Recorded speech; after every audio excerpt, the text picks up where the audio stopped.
नमस्कार दोस्तों, मेरा नाम है चिराग गोठी। आज हम बात करने जा रहे हैं कि क्या वाकई डिस्कशन करने से चीज़ें सॉल्व हो जाती हैं, परिस्थिति बदल जाती है, या ये कहे कि अपराध कोई अगर करने जा रहा है तो वो रुक जाता है।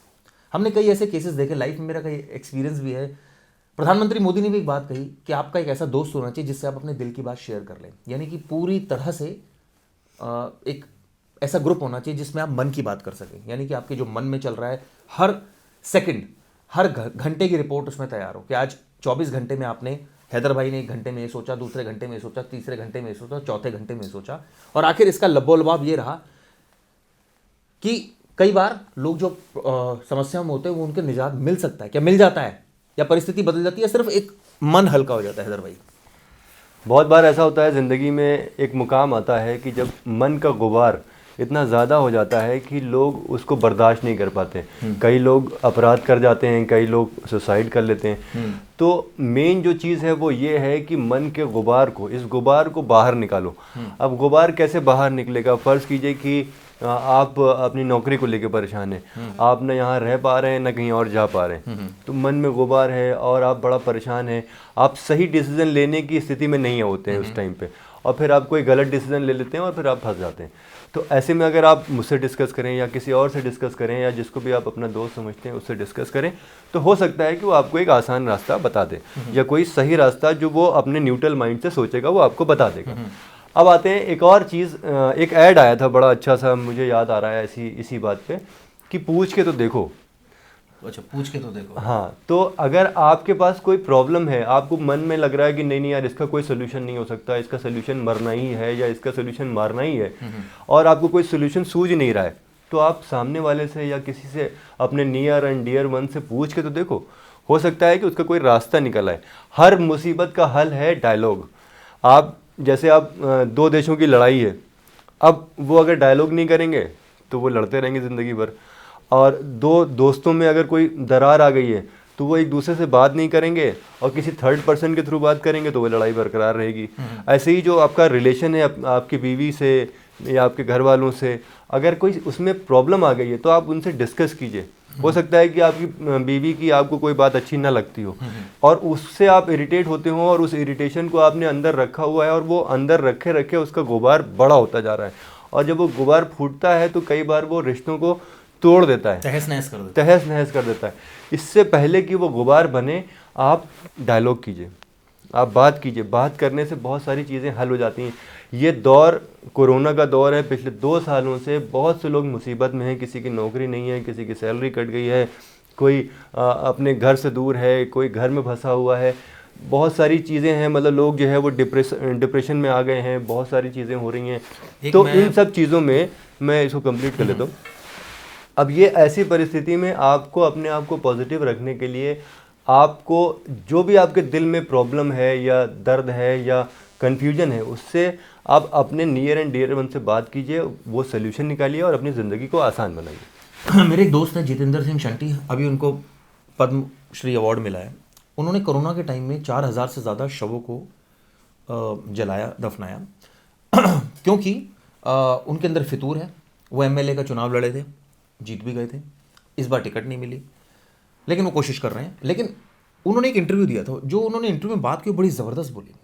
दोस्तों, ये बात बिल्कुल सच लगी मुझे। उन्होंने बोला कोरोना ने ना सबको औकात बता दी सबकी, कि क्या औकात है। करोड़पति हो, ऑडी वाला हो, मर्सिडीज़ वाला हो, किसी को अस्पताल में जगह नहीं मिली जो बीमार हुआ, बाहर खड़े रहे, और कई लोग तो ऑक्सीजन की दरकार में मर गए। तो कोरोना ने हमें कितना कुछ सिखाया, आप सोचिए। परिवार से हम बहुत क्लोज हो गए, नहीं तो लोग कहाँ बैठते थे घरों में, बहुत सारी चीज़ें हुई। तो कहने की बात ये है, मैं ये कहना चाह रहा हूँ कि एक विपत्ति आई और उसने कितनी सारी चीज़ें सिखा दी हमें। ठीक ऐसे ही अगर हम बात कर रहे थे गुबार की,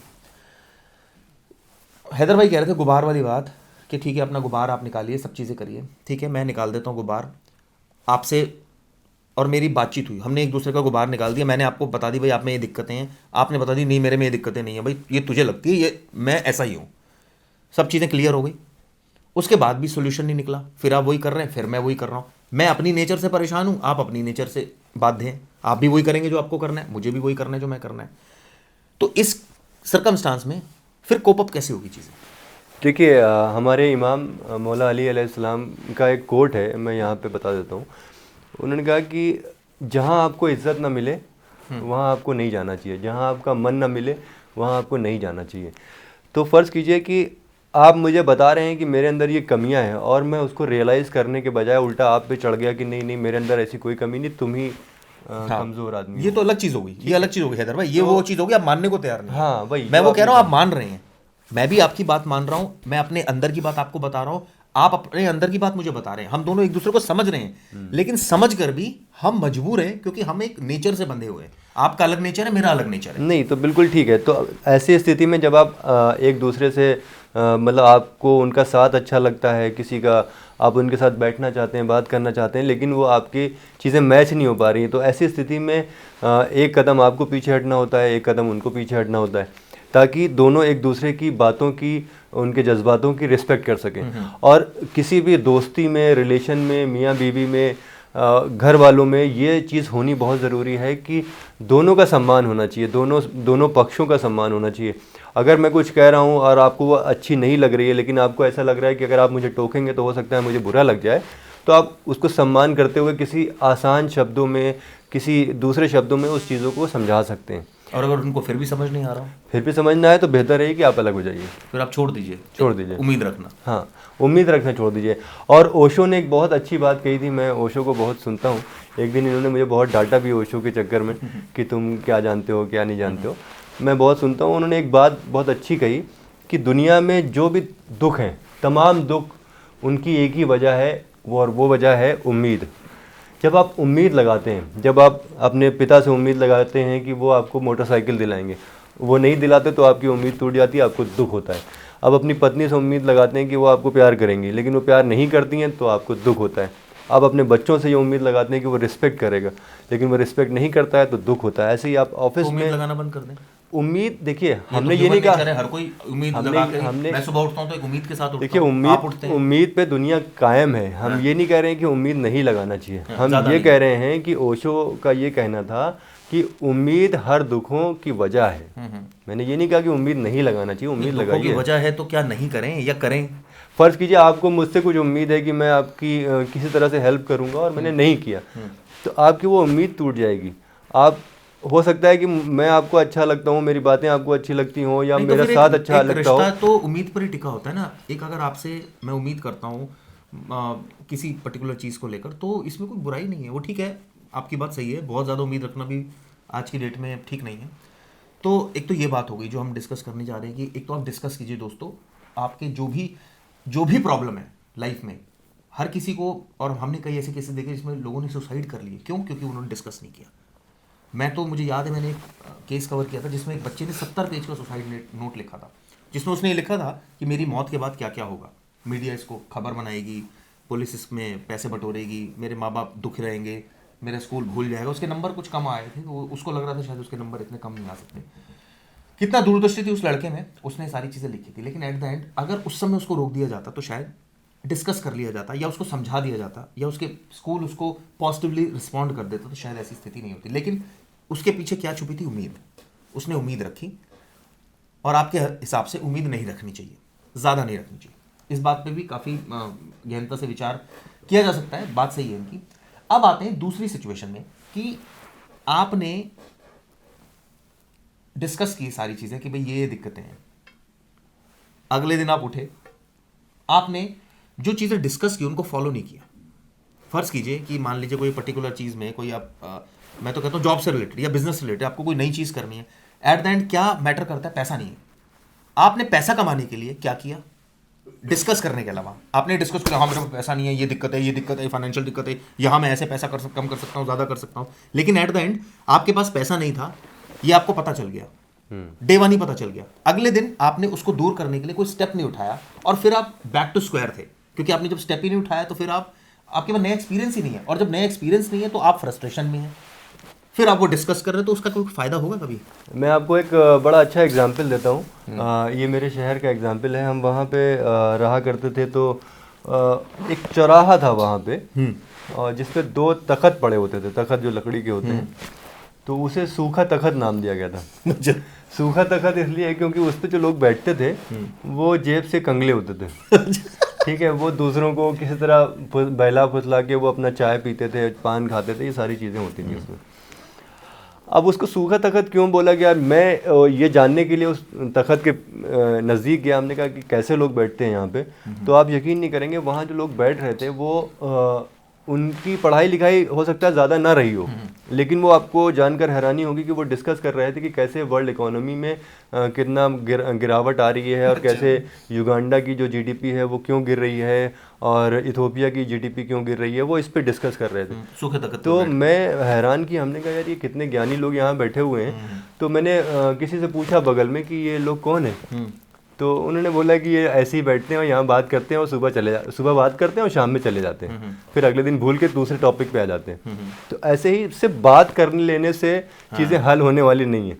ठीक है, उनका ज्ञान इतना है कि उनको अगर हम यहाँ बैठा दें तो वो दिन भर ज्ञान दे सकते हैं, उनका इतना ज्ञान है, लेकिन वो सिर्फ बात करते हैं। इसे बेसिकली कहना चाहिए बतौलेबाज है वो काम कुछ नहीं करते हैं। ऐसे ही आपको सिर्फ बात करने से चीज़ें हल नहीं होंगी, बात करिए, उस पर अमल कीजिए। फ़र्ज़ कीजिए आपके किसी नज़दीकी ने आपको ये सलाह दी, आप सुसाइड करने जा रहे हैं किसी वजह से। आपने देखा होगा कि अक्सर लड़कियां सुसाइड करती हैं, रेप विक्टिम जो होती हैं, मैंने देखा है ऐसे बहुत सारे केसेस।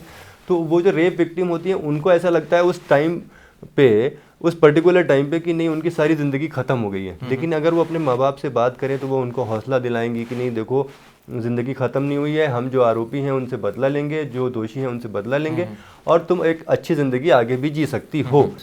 लेकिन वो बात नहीं करती हैं, वो बदनामी के डर से ये कदम उठा लेती हैं। तो हो सकता है वो बात करें, उन बातों को वो अमल में लाएं, तो वो अपनी ज़िंदगी को बेहतर बना सकती हैं। नहीं, मैंने एक केस कवर किया था गुड़गांव का, जिसमें एक CEO थे कंपनी के, उनकी सैलरी थी कम से कम नहीं तो 4 या 5 करोड़ रुपए सालाना। उन्होंने सुसाइड कर लिया था। कोई पैसे की कमी नहीं, कोई घर में कोई ऐसा नहीं, कोई एक्स्ट्रा मैरिटल इशू, कोई और ऐसा इशू नहीं, लेकिन उन्होंने सुसाइड कर लिया था। ये बात सच है कि अगर उस दौरान हम डिस्कस कर ले तो बहुत सारी चीज़ें हल हो सकती है, लेकिन होता नहीं है ऐसा। लेकिन इसमें एक चीज़ आती है जो मैंने अक्सर नोटिस किया, क्योंकि मेरे भी कई ऐसे दोस्त हैं जिनसे हम बहुत कुछ डिस्कस करते हैं। कई दोस्त आपका मजाक उड़ाते हैं। हमने कई बार सुना होगा कि यार ये भाई तू प्लीज़ यार हाथ जुड़वा ले, तो उस बंदे का जो कॉन्फिडेंस होता है उसकी धज्जियाँ उड़ जाती है उस समय। उसमें कहता है भाई अच्छा ठीक है भाई डिस्कस नहीं करते, या तो वो महाबेशरम कि फिर भी अपनी बात डिस्कस करने लग जाए। तो इस परिस्थिति से कैसे निपटे, ऐसा आती है परिस्थिति? अब मैं बताता हूँ, ये जिसकी बात कर रहे हैं ये वो और कोई आदमी नहीं है, खुद ही है। इनका क्या है कि ये मतलब आपसे बहुत अच्छे इंसान हैं, आपकी हर ज़रूरत पे आपकी मदद करेंगे, आपके साथ खड़े होंगे, आपके साथ हमेशा रहेंगे, सुख दुख में भी रहेंगे। लेकिन इनका क्या है कि ये अपना काम जो है वो पूरा करने के बजाय लोगों को पकड़ा देते हैं। अच्छा यार भाई तुम कर दो, भाई प्लीज़ कर दो, प्लीज़ कर दो। अब वो काम ऐसा है जिसको करने में मुश्किल से 30 सेकंड लगेगा, लेकिन ये खुद नहीं करना चाहते। ये प्लीज़ कर दो ना, प्लीज़ कर दो ना। अब उसमें क्या होता है, अब आदमी एक बार कर देता है, 2 बार कर देता है, 3 बार कर देता है। मेरे साथ भी बहुत होता है, मैं इनके दिन भर में 10 काम करता हूँ, फिर एक भी मना कर देता हूँ, नहीं यार तू खुद कर ले भाई। तो उसमें क्या होता है, ये नाराज़ हो जाते हैं। अच्छा कि भाई तुमने मेरा काम नहीं किया, आप देखना मैं क्या करता हूँ, ऐसा देखना क्या वैसा। हालांकि इनके मन में वैसा नहीं होता है, ये बहुत दिल के साफ आदमी है, बहुत शानदार आदमी। लेकिन ये इस तरह के भी किरदार होते हैं ऑफिस में। और ये ऐसा भी नहीं है, अपना काम करते हैं। लेकिन आपको ये सलाह है कि जो भी आप सलाह ले रहे हैं, जिससे भी ले रहे हैं, उसको अमल में लाएं, या जो भी आप प्लान कर रहे हैं अपनी लाइफ को बेहतर बनाने के लिए, उसको अमल में लाएं और उसको एकदम रिलीजियसली फॉलो करें। लेकिन एक चीज़ और होती है, आप रिलीजियसली फॉलो तो करेंगे, लेकिन उसमें एक तकलीफ बहुत होती है। पहली चीज़ वो आपके कई बार नेचर के अगेंस्ट में होता है काम। कई बार आप कहते हो ना यार मैं ये नहीं कर सकता यार। बाकी एक आदमी की हमने एक जेनरिक स्टेटमेंट सुनी है, यार अगर मैंने ये किया होता ना तो आज मैं पता नहीं कहाँ होता, आज मैंने ये किया होता ना मैं पता नहीं कहाँ होता। जिसे कहते हैं ना एक चलिए ऑफिस में ही आ जाता हूँ। फॉर एग्जाम्पल जैसे कई बार कहते हैं ना यार थोड़ा बना के रखो यार, सबसे इससे बना के रखो उससे। भाई ये काम मुझसे नहीं हो सकता यार। कई लोग कहते हैं भाई ये नहीं हो सकता, मुझसे काम करवा लो, डबल करवा लो, 4 गुना करवा लो। तो ये भी होता है ऐसा। तो बहरहाल इसको खत्म करते हैं, बहुत टाइम हो गया। होता तो है बिल्कुल भी नहीं, इस पर थोड़ा सा मुझे लगता है चर्चा करनी चाहिए खुलकर। हाँ देखिए, होता है क्या है कि सारे लोगों के नेचर अलग अलग होते हैं। फर्ज कीजिए आप नहीं, जैसे मैं आप ही के नेचर की बात कर रहा हूँ, आप काम कर सकते हैं, आपसे डबल काम करा लो लेकिन अगर कोई कहेगा ना यार जाके बॉस के घर में ना, वो एक पर्टिकुलर, मैं अपने बॉस की बात नहीं कर रहा, देखिए मैं बहुत क्लियर कर, हम बात कर रहे हैं फर्ज कीजिए कोई किसी और पर्टिकुलर एक्स बंदे के बारे में कि अच्छा वहाँ चले जाओ, उनसे अगर आपकी बातचीत रहेगी ना उस चैनल में, तो शायद कुछ भला हो जाए, आप कभी नहीं जाओगे। आप कहोगे छड़े यार, यहाँ अच्छा काम कर रहे हैं, बॉस हमें पसंद करते हैं, हम अच्छा काम कर रहे हैं, हमें जनता पसंद कर रही है, कुछ गाली भी मिल रही है, कोई बात नहीं, वो भी एक्सेप्ट कर रहे हैं दिल से, लेकिन ईमानदारी से काम कर रहे हैं, हमारे में कोई छल कपट नहीं है हमारे उसमें। तो इस चीज़ को, और आपकी गाड़ी भी चल रही है, सैलरी भी क्रेडिट हो रही है, तो ये चीज़ एक बहुत मैटर करती है चीज़ें या नहीं करती है वाली चीज़ें। हाँ बिल्कुल, आपने बिल्कुल सही बात कही कि गाड़ी चल रही है, और बहुत बार ऐसा होता है कि आप अपने स्वभाव से कंप्रोमाइज़ नहीं कर पाते। हाँ वही मैं बात कहना चाह रहा हूँ। फ़र्ज़ कीजिए कि आपको कोई काम अच्छा लगता है, लेकिन वो काम ना देके आपको कोई और काम दे दिया गया है, और ऐसे में आपको लगता है, आप मन मार के काम करते हैं, तो यार मेरा मन तो नहीं है लेकिन मैं कर रहा हूँ मजबूरी में। तो ये बहुत सारी चीज़ें ऐसी होती हैं। रही बात आपने गालियाँ देने की, तो मैं बताऊँ कि कुछ हमारे दर्शक हैं जो रिलीजियसली हम लोगों को गालियाँ देते हैं मतलब 2-4 ऐसे लोग हैं जो जिनका एक बहुत कॉमन सा कमेंट रहता है कि निकालो इन दोनों को बाहर तो अगर आपके बहुत सारे कमेंट ऐसे रहे तो हम लोग बाहर निकल भी जाएंगे, ऐसी कोई बात नहीं, हम फिर भी लगे रहेंगे और हम अंत तक हार नहीं मानेंगे, क्योंकि हमें अपनी बात बतानी है और हमें वो बताना है जो भगवान ने हमें डब्बा दिया, यानी दिमाग दिया, उसमें हमारे जो भी हम बताएंगे। हम कोई महात्मा और बहुत बड़े महापुरुष नहीं है, लेकिन जितना हमने अर्जित किया ज्ञान समाज से, जितना हमने रिपीट नहीं किया ज्ञान एक्सपीरियंस से हमने, और कई सारी ऐसी चीज़ें होती है ना कि आदमी बहुत जल्दी सीख लेता है, कई होता है कि रिपीट ही करता रहता है, रोज़ वही सोचता है, 50 बार सोचता है, 100 बार सोचता है, और अगले दिन फिर वही ढाक के 3 पार। तो कहने का मतलब है जितना हमारे ऊपर थोड़ा बहुत ज्ञान है वो हम बिखेरते रहेंगे, और अगर आपको पसंद आ रहा है तो आप पसंद कीजिए, नहीं पसंद आ रहा है तो मत कीजिए। और मैं तो कहता हूँ मतलब लेकिन ईमानदारी होनी चाहिए, मतलब अगर आपको नहीं पसंद आ रहा है तो आप कमेंट्स कीजिए, बताइए ये इस पॉइंट में ये कमी थी, हो सकता है आप बिल्कुल सही बोल रहे हो। कई बार ऐसा होता है कि हमारे व्यूअर्स बिल्कुल करेक्ट बोल रहे होते हैं, और कई बार तो हमारी हंसी भी छूटती है आपके कमेंट्स सुनकर इस तरह के। बहरहाल ये वीडियो इतनी, फिर आएंगे कल।